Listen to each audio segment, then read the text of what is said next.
নমস্কার জানাই সবাইকে। আমি ময়ূরী, মিল্টন ময়ূরী ব্লগে আপনাদের জানাই স্বাগত। আজ সকাল সকাল কিছু ওয়েস্টার্ন ব্রেকফাস্টের প্রিপারেশন চলছে, সম্পূর্ণভাবে বাচ্চাদের কথা মাথায় রেখে। সবজিগুলো সব কাঁচাই আছে, তার মধ্যে মেয়োনিজ দিয়ে অনেক করে মিক্স করতে হচ্ছে। এবার দেওয়া হলো টমেটো সস, একেবারে স্টাফিংটার মধ্যেই সব ইনগ্রিডিয়েন্ট মিশিয়ে রাখা হচ্ছে। আলাদাভাবে ব্রেডের মধ্যে আর কিছু মিক্স করব না, এই সম্পূর্ণভাবে স্টাফিংটা অ্যাড করে নিলেই আর শেখলেই হয়ে যাবে। এবার বাচ্চাদের সবচেয়ে পছন্দ হলো মজরেলা চিজ। আজকালকার বাচ্চারা তো আর চিজ ছাড়া কিছু চেনেই না, খাবারের মধ্যে শুধু এক গাদা গাদা চিজ ওদের খুব পছন্দ। এই রেসিপিটা কিন্তু খুবই সহজ, কিন্তু খেতে অসম্ভব টেস্টি। শুধু বাচ্চারা কেন, বড়রাও গ্যারেন্টি যে খুবই পছন্দ করবে খেতে এই স্যান্ডউইচটা। দেখুন কত চিজ দেওয়া হচ্ছে এই স্টাফিংয়ের মধ্যে। দিদি সব ব্রেডগুলোকে এরকমভাবে সাইডগুলোকে কেটে কেটে সুন্দর শেপ দিয়ে রেখেছে। এর মধ্যে স্টাফিং ফিল করা, এগুলো এভাবে সাজিয়ে নেওয়া হয়েছে। এগুলোর মধ্যে বাটার লাগাতে হবে, একদম আমুল বাটার।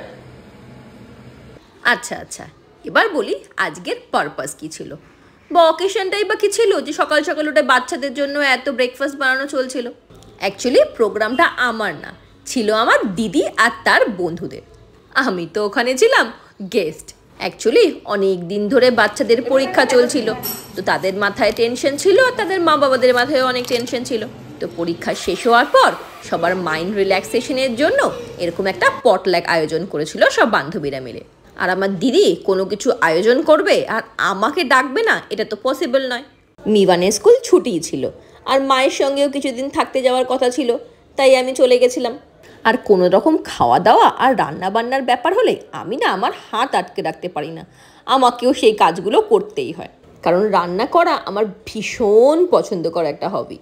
দেখছেন আরও কত চিজ দিচ্ছি, কারণ এই চিজগুলো যখন গরম হবে তখন পিৎজার মতো চিজ পুল আসবে। এবার ব্রেডগুলো পুরো সাজানো রেডি। এবার বাচ্চারা যখন আসবে তখন এগুলোকে সেঁকে সেঁকে পরিবেশন করা হবে। এই চলে এসছি। এবার দেখুন কোথায় মিভানদের দেখতে পাচ্ছে না তো, কোথায় আছে মিভান আর মিভানের দাদা, ওই দেখুন কোথায় আছে, নানুর সাথে সব কাজ করছে। ওই দেখুন সব নানুর সাথে কাজ করছে।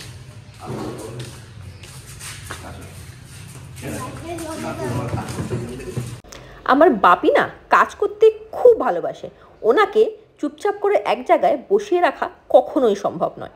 ভোর 4টের সময় ঘুম থেকে উঠবে আর কিছু না কিছু অলওয়েজ কাজ করতে থাকবে। আর খুশি এটাই ওনার 2 নাতিও এই দিক থেকে এক্সপার্ট হয়েছে, দুজনেই কাজ করতে খুব পছন্দ করে।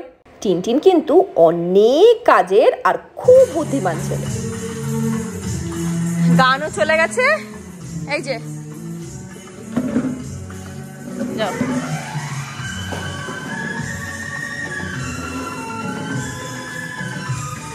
আরে আমার সোনা বাবারা রে, আমার সোনা পুকুরগুলো একেবারে দেখ, ওখানে ওখানে ওখানেই ওখানেই ওখানেই। হ্যাঁ, এই যে বসিয়ে দিয়েছি দুধ, এবার আমি আমার স্পেশাল চা বানাবো, সেজন্য সব মশলাগুলো ওর মধ্যে দিতে হবে, দিয়েই দুধটাকে সম্পূর্ণভাবে ফোটাবো। সবাই উপস্থিত, রিঙ্কুদি উপস্থিত, আন্টি উপস্থিত, সবাই এখন উপস্থিত। সবাই হ্যালো বলো, হ্যালো হ্যালো।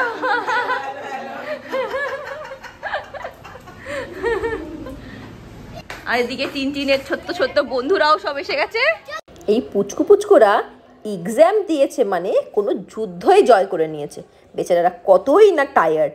আর পরীক্ষার অনেক দিন পর আজকে একটু মজা করতে পেয়ে সবাই তো খুব এক্সাইটেড। সব বাচ্চা একসাথে আসলে বোঝাই যায় যে কি কাণ্ড হতে চলেছে। পটল্যাকের প্রথম রেসিপি এসে গেছে, মেনু। এটা হলো মাটন আছে ভেতরে, পরে খুলবো আর মাটনের স্টুটা আলাদা এনেছে, একসাথে গরম করতে হবে। আর আমার দুধ হচ্ছে গরম। এই জিনিসটা আমার অলওয়েজ হবে, পড়বে। আমি সেই জন্য আমার শাশুড়িকে বলে কি, আমি ঢালবো না, তুমি ঢালো। ঢালতে গেলে ফেলবই, না ফেলে ঢালা আমার দ্বারা সম্ভব হয় না। গেলে মনে হয় এই যে এখানটা রেখে দাও, এখানটা রেখে দাও, এখানটা রেখে দাও, তাহলে এখানটাতে রেখে দাও। সকলেই আস্তে আস্তে পৌঁছে যাচ্ছে ভেনিউতে। এরা সবাই কিন্তু বিমানের থেকে অনেকটাই বড়, কিন্তু খুব ভালো বন্ধু। চায়ের প্ল্যান হয়ে গেছে ক্যান্সেল, সবার আবদার যে সবাই খাবে কফি। দুধ কি সুন্দর উবলে এসেছে, একদম উবলাচ্ছে।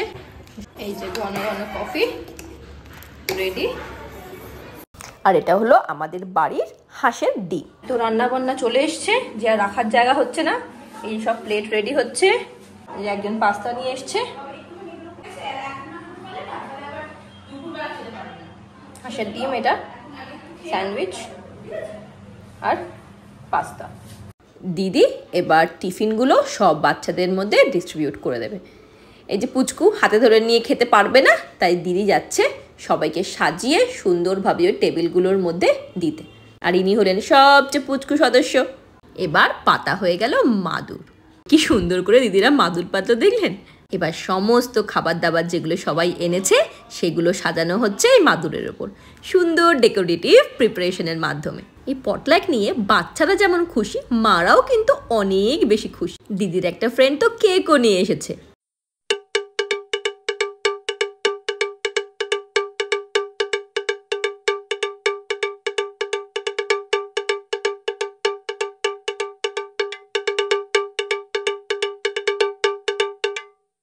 এবার সবাই বসে পড়েছে। কত খাবার আনা হয়েছে এই পটলাকের জন্য। সবাই সকাল সকাল উঠে কত প্রিপারেশন করে নিয়ে এসেছে। সবাই এবার তুলে তুলে দেখাচ্ছে। এবার টাইম কেক কাটিং। তাদের রিয়াকশন থেকে বোঝাই যাচ্ছে তারা কত হ্যাপি ছিল। সব বন্ধুরা একসাথে হয়ে সেদিনকে খুবই মজা করেছিল। দৌড়াদৌড়ি হারাহুড়ি সারা দিন চলেছিল। তবে আজকের ভিডিও আবার দেখা হচ্ছে পরের ভিডিওতে। সবাই লাইক শেয়ার সাবস্ক্রাইব করবেন। ধন্যবাদ।